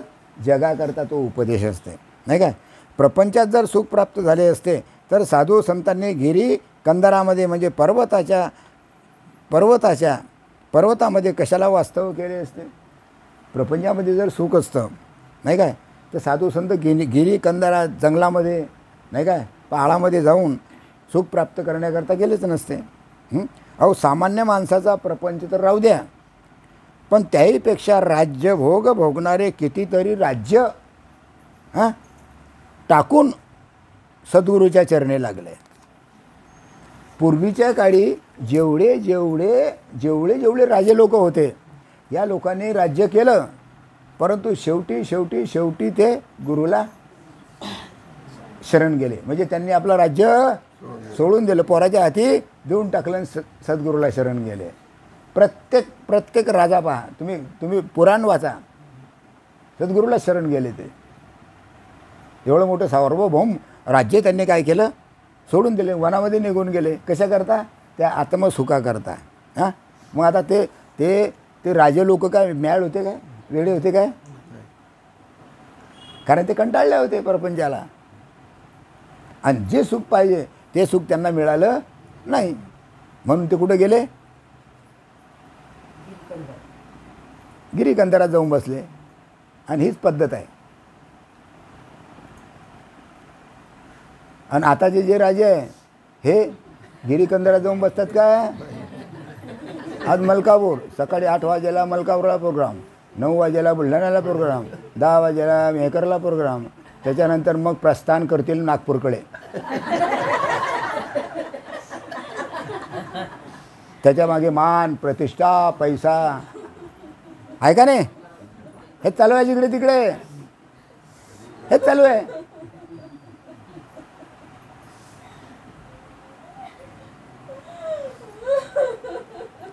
मोकळं रळा मोकळं. बस करू आता, बस करू. झाले नाही? कारण 1.5 तास झाला का? किती झाले? 1 तास झाले. बापरे.